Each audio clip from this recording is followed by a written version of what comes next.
Students, welcome to another lecture of Mechanics of Solids. ഇതിൽ നമ്മൾ open coil and closed coil സ്പ്രിങ്സിനെ കുറിച്ചാണ് പഠിക്കുന്നത്. Helical springs.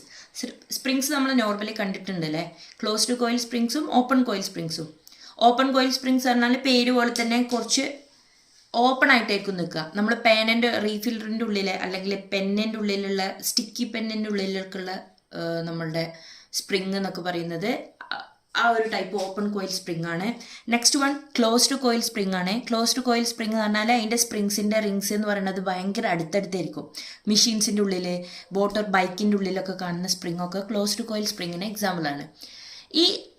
ഈ മൊഡ്യൂളിൽ സ്പ്രിങ്ങിൻ്റെ പോർഷൻ എന്ന് പറയുന്നത് ലെസ് ഇമ്പോർട്ടൻ്റ് ആണെന്ന് വിചാരിച്ചിട്ട് മെജോറിറ്റി പ്രീവിയസ് ഇയർ ക്വസ്റ്റ്യൻ പേപ്പറിൽ ചോദിച്ചിട്ടുള്ള ക്വസ്റ്റ്യൻസ് എല്ലാം ഈ സ്പ്രിങ്ങിൻ്റെ ഡിഫറൻസ് ആണ്.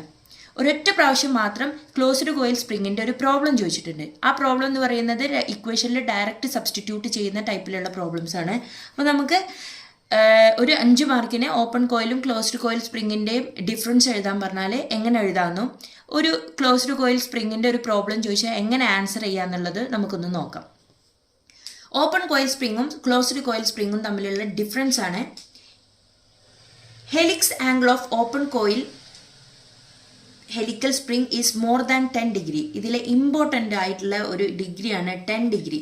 ഹെലിക്സ് ഓഫ് ആംഗിൾ എന്ന് പറയുന്നത് ഇതിൻ്റെ ആംഗിൾ ഉണ്ടല്ലോ, അതായത് ഈ രണ്ട് സ്പ്രിങ്ങിൻ്റെ ഈ ആംഗിൾ തീറ്റ എന്ന് പറയുന്നത് അത് 10 ഡിഗ്രീനേക്കാളും കൂടുതലാണെന്നുണ്ടെങ്കിൽ ഓപ്പൺ കോയിൽ സ്പ്രിങ്, 10 ഡിഗ്രീനേക്കാളും കുറവാണെന്നുണ്ടെങ്കിൽ അത് ക്ലോസ്ഡ് കോയിൽ സ്പ്രിങ് ആണ്. Then pitch of the spring coil is larger because of high helix angle. Pitch എന്ന് പറഞ്ഞാൽ ഈ രണ്ട് കോയിലിൻ്റെ ഇടയിലുള്ള ഈ സ്പേസിനെയാണ് നമ്മൾ പിച്ച് എന്ന് പറയുന്നത്. ഇത് ലാർജർ ആയിരിക്കും ഓപ്പൺ കോയിലിന്, കാരണം എന്താ, അതിൻ്റെ ആംഗിൾ കൂടുതലായ കാരണം. And also which is smaller for closed coil spring because of smaller helix angle. Then it can deflect in the axial direction under the axial torsion. It cannot deflect significantly in the axial direction under the axial torsion. അതായത് ഒരു wait കൊടുത്താൽ deflection ഉണ്ടാവുന്നത് ഇതിൽ കൂടുതലായിരിക്കും, ഇതിൽ കുറവായിരിക്കും. Then it requires comparatively large space for same stiffness requirement. അതായത് ഇത് കുറച്ച് സ്പേസിലാണ് നിൽക്കുക സെയിം സ്റ്റിഫ്നെസ്സിന്. ഇതെന്ന് പറഞ്ഞാൽ അടുപ്പിച്ചടുപ്പിച്ച് നിൽക്കുന്നത് കാരണം അതിനധികം സ്പേസിൻ്റെ ആവശ്യമില്ല. Under normal state it requires minimum longitudinal space for a given stiffness requirement. Last one, അതായത് fifth one, here stiffness gap is maintained between 2 adjacent coil as coil are not wounded tightly. Here the spring coil are wounded in such a way that there exists almost no gap between 2 adjacent coils. So adjacent coils touches each other. അതായത് ഈ രണ്ട് കോയിലിൻ്റെ ഇടയിൽ gap, uniform gap ആയിരിക്കും ഉണ്ടാവുക. ഇവിടെ gap ഉണ്ടാവില്ല, രണ്ട് coil തമ്മിൽ ടച്ച് ചെയ്തിട്ടുണ്ടാവും. അപ്പോൾ ഒരു 5 മാർക്കിന് ഡിഫറൻസ് ചോദിച്ചാൽ മിനിമം ഒരു 5 പോയിന്റ് നമ്മൾ എഴുതണം എന്നുള്ള രീതിയിൽ ഒരു 5 ഡിഫറൻസ് ആണുള്ളത്. പിന്നെ ഇതിൻ്റെ രണ്ടിൻ്റെ ഓരോ ഫിഗറും കൂടി വരച്ച് വെക്കുക, നിങ്ങൾക്ക് 5 മാർക്ക് ഫുള്ള് കിട്ടും. ഇനി ഇതിലെ പ്രോബ്ലംസ് എങ്ങനെ ചെയ്യാമെന്നാണ് നോക്കുന്നത്. പ്രോബ്ലം ചെയ്യാൻ സിമ്പിൾ ക്വസ്റ്റ്യൻ ആണ്. A closed coil helical spring is formed by wire of diameter 6 mm. The mean diameter of the coil is 80 mm. The number of turns of coil in the spring is 12. If the maximum shear stress in the coil is 315 Newton per mm square and modulus of rigidity, that is G, 84 into 10 raised to 3 Newton per mm square, calculate the axial load and deflection of the spring. രണ്ട് equation ആണ് നമുക്ക് closed coil സ്പ്രിങ്ങിൽ പഠിക്കാനുള്ളത്. ഒന്ന് maximum shear stress, tau മാക്സിമത്തിന് ഒരു equation ഉണ്ട്, that is 16 into W into R divided by pi D cube. ഇതിൽ ഓരോ ടേം എന്ന് പറഞ്ഞാൽ ടോ മാക്സ് എന്ന് പറഞ്ഞാൽ shear stress maximum, 16 into W എന്ന് പറയുന്നത് ഇങ്ങനൊരു സ്പ്രിങ് ഉണ്ടായാൽ അതിൻ്റെ താഴെ നമ്മൾ കൊടുക്കുന്ന ലോഡ്, അതിൻ്റെ വെയിറ്റിനെയാണ് W എന്ന് പറയുന്നത്. R എന്ന് പറയുന്നത് റേഡിയസ് ഓഫ് ദ സ്പ്രിങ് ആണ്. Then divided by pi D cube. D cube എന്ന് പറയുന്നത് സ്മോൾ ഡി ക്യൂബ് ഉണ്ട്, ക്യാപിറ്റൽ ഡി ഉണ്ട്. സ്മോൾ ഡി എന്ന് പറയുന്നത് ഈ വയർ ഉണ്ടല്ലോ, അതായത് സ്പ്രിങ് ഉണ്ടാക്കിയ ഈ വയർ ഉണ്ടല്ലോ, ഈ വയറിൻ്റെ ഡയമീറ്ററിനെയാണ് നമ്മൾ ഡി എന്ന് പറയുന്നത്, സ്മോൾ ഡി. ഈ ക്യാപിറ്റൽ ആർ എന്ന് പറയുന്നത് ഈ ഇങ്ങനെ റൗണ്ടിലായിരിക്കുമല്ലോ നമ്മൾ സ്പ്രിങ് ഉണ്ടാവുക, ഈ വലിയ റൗണ്ടിനെ ഇതിനെയാണ് ക്യാപിറ്റൽ ഡി എന്ന് പറയുന്നത്. ഇതിൻ്റെ ബൈ 2 ആണ് capital R. But small D എന്ന് പറയുന്നത് ഈ വയറിൻ്റെ തിക്നെസ് ആണ്. ഏത് തിക്നെസ്സിലുള്ള വയർ കൊണ്ടാണ് ഇത് ബൗണ്ട് ചെയ്തത്, അതാണ് ഡി.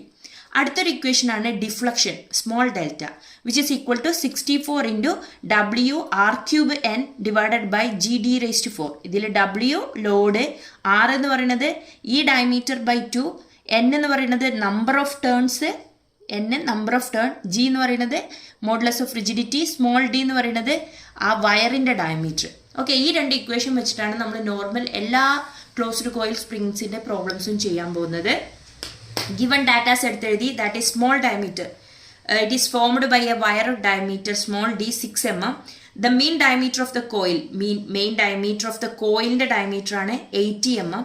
ഈ 80 എന്ന് നമുക്കറിയാം R ആണ് നമ്മുടെ ഇക്വേഷനിൽ ആവശ്യമുള്ളത്. So R is equal to we can write d by 2 which is equal to 80 by 2 is equal to 40 mm.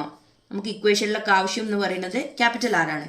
N number of turns 12 ആണെന്നും ടോമാക്സ് 315 ആണെന്നും ജി 84 ഇൻറ്റു 10⁻³ ആണെന്നും ഗിവൺ ആണ്. നമുക്ക് വേണ്ടത് ടോമാക്സ് ഫസ്റ്റ് കണ്ടുപിടിക്കാൻ പറഞ്ഞാൽ എന്തൊക്കെയാണ്? ടോമാക്സും ഡിഫ്ലക്ഷനും ആണ്. അല്ല, ടോമാക്സ് അല്ല, ആക്സിയൽ ലോഡും ഡിഫ്ലക്ഷനും ആണ്. അപ്പോൾ നമുക്ക് first axial load which is W കണ്ടുപിടിക്കണം. W ഇതിൽ സബ്സ്റ്റിറ്റ്യൂട്ട് ചെയ്യുമ്പോൾ ടോമാക്സിൻ്റെ വാല്യൂ നമുക്കറിയാം 315 which is equal to 16 into W unknown ആണ്. W ഇൻറ്റു R എന്ന് പറയുന്നത് 40 divided by pi into D എന്ന് പറയുന്നത് 6 ക്യൂബ്. ഓക്കെ, ഇത് ചെയ്യുമ്പോൾ ഇത് W ആണ് വേണ്ടത്. അപ്പോൾ ഡബ്ല്യുവിനെ മാത്രം ഇവിടെ വെച്ചിട്ട് ബാക്കിയുള്ളതിനെല്ലാം ഓപ്പോസിറ്റ് സൈഡ് കൊണ്ടുപോകുമ്പോൾ നമുക്ക് 315 into pi into 6 cube divided by 16 into 40 എന്ന് കിട്ടും. The answer will be equal to 333.9 newton എന്ന് വന്നു W. ഇപ്പോൾ ഫസ്റ്റ് ആൻസർ കിട്ടി ആക്സിയൽ ലോഡ്. ആക്സിയൽ ലോഡ് എന്ന് ഉദ്ദേശിക്കുന്നത് W ആണ്. അടുത്ത വേണ്ടത് ഡിഫ്ലക്ഷൻ ആണ്. ഡിഫ്ലക്ഷൻ്റെ ഇക്വേഷൻ നമുക്കറിയാം 64 W R cube N divided by G D raise to 4. So 64 into W എന്ന് പറയുന്നത് 333.9 ഇൻറ്റു R എന്ന് പറയുന്നത് 40 ക്യൂബ് ഇൻറ്റു N എന്ന് പറയുന്നത് 12 ഡിവൈഡഡ് ബൈ G എന്ന് പറയുന്നത് 84 into 10⁻³ into D small D എന്ന് പറയുന്നത് 6⁻⁴. ഇത് ചെയ്യുമ്പോൾ നമുക്ക് ആൻസർ 150.75 mm എന്ന് കിട്ടും which is the deflection. Direct substitution ആണ് ഇക്വേഷനിൽ. അടുത്തത് ഒരു പ്രോബ്ലം എന്ന് പറയുന്നത് A closed coil spring is of 37.0 mm mean coil diameter. Mean coil diameter എന്ന് പറഞ്ഞാൽ എന്താ? ക്യാപിറ്റൽ ഡി ആണ് 37.5 mm തന്നത്. is subjected to a maximum load of 450 Newton. W 450 തന്നിട്ടുണ്ട്. The deflection at the load is, deflection തന്നിട്ടുണ്ട്, that is small delta is equal to 12.5 mm. The maximum shear stress is 30 Newton per mm square. Tomax 30 Newton per mm square ആണ് തന്നിട്ടുണ്ട്. Calculate the diameter of the spring wire. നമ്മളോട് കണ്ടുപിടിക്കാൻ പറഞ്ഞത് small D കണ്ടുപിടിക്കാൻ പറഞ്ഞു. Also find the number of turns required. Small letter n കണ്ടുപിടിക്കാൻ പറഞ്ഞു. If the in the spring take G is equal to, അതായത് modulus of rigidity 0.8 into 10⁻⁵ newton per mm square ആണെന്ന് തന്നിട്ടുണ്ട്. നമ്മളെടുത്ത രണ്ട് ഇക്വേഷനാണത്. ഒന്ന് ടോമാക്സിൻ്റെ ഇക്വേഷനും ഒന്ന് ഡിഫ്ലക്ഷൻ്റെ ഇക്വേഷനും. ഇതിൽ നമ്മൾ സബ്സ്റ്റിറ്റ്യൂട്ട് ചെയ്താൽ നമുക്ക് വേണ്ട ആൻസർ കിട്ടും. ഫസ്റ്റ് ടോമാക്സിൻ്റെ ഇക്വേഷനിൽ സബ്സ്റ്റിറ്റ്യൂട്ട് ചെയ്യുമ്പോൾ tau max 30 is equal to 16 into W 450 ആണെന്ന് തന്നിട്ടുണ്ട് ഇൻറ്റു ക്യാപിറ്റൽ R എന്ന് പറയുന്നത് ഈ 375ൻ്റെ പകുതി 37.5 divided by 2 whole divided by pi into D cube. ഇത് ക്രോസ് മൾട്ടിപ്ലൈ ചെയ്യുമ്പോൾ ഈ ഡി ക്യൂബിനെ ഇങ്ങോട്ടും കൊണ്ടുപോയി 13 താഴേക്കും കൊണ്ടുപോകുമ്പോൾ D cube is equal to 16 into 450 into 37.5 by 2 divided by pi into 30. ഇത് ചെയ്യുമ്പോൾ നമുക്ക് D cube is equal to 1432.4 എന്ന് കിട്ടും. ക്യൂബ് റൂട്ട് ഓഫ് ഡി എടുക്കുമ്പോൾ നമുക്ക് 11.27 mm എന്ന് കിട്ടും. Small diameter of the coil എന്ന് പറയുന്നത് 11.27 mm ആണ് കിട്ടി. നമുക്ക് ഡി കിട്ടി. ഇനി നമ്പർ ഓഫ് ടേൺസ് കണ്ടുപിടിക്കണം. അതിന് നമ്മൾ ഡിഫ്ലക്ഷൻ്റെ ഇക്വേഷൻ എഴുതി. ഡിഫ്ലക്ഷൻ്റെ ഇക്വേഷൻ എഴുതിയപ്പോൾ ഡിഫ്ലക്ഷൻ 12.5 ആണ്, ഗിവൺ ആണ്. 64 ഇൻറ്റു W 450, R എന്ന് പറയുന്നത് 37.5 by 2 whole cube into N ആണ് അൺനോൺ, എന്നിന് അൺനോൺ എഴുതി. G എന്ന് പറയുന്നത് 0.8 ഇൻറ്റു 10⁻⁵ ഇൻറ്റു സ്മോൾ ഡി ഇവിടെ കിട്ടി 11.274. നമ്മൾ എന്നിനെ കിട്ടണമെങ്കിൽ എന്നിനെ ഇവിടെ വെച്ച് ബാക്കി എല്ലാതും ഈക്വൽ ടുവിൻ്റെ അപ്പുറം കൊണ്ടുപോകുമ്പോൾ നമുക്ക് 12.5 ഇൻറ്റു 0.8 ഇൻറ്റു 10⁻⁵, അതായത് ഡിനോമിനേറ്ററുള്ളത് ന്യൂമറേറ്റർക്ക് പോകും, into 11.27 whole raise to 4 divided by 64 into 450 into 37.5/2 അത് കാൽക്കുലേറ്ററിൽ ചെയ്തിട്ട് ആ വാല്യൂ എഴുതിയാൽ മതിയെ. ഞാൻ കുറച്ചൊരു മടി പിടിച്ചതുകൊണ്ടാണ് അങ്ങനെ തന്നെ സബ്സ്റ്റിറ്റ്യൂട്ട് ചെയ്തതാണ്. Which is equal to number is equal to 89. ഒരു 89-85 റേഞ്ചിൽ വരും. നിങ്ങൾ കാൽക്കുലേറ്റ് ചെയ്യുക. നമ്പർ ഓഫ് ടേൺസ് 89 എന്ന് കിട്ടും. Hope you all understand. Thank U.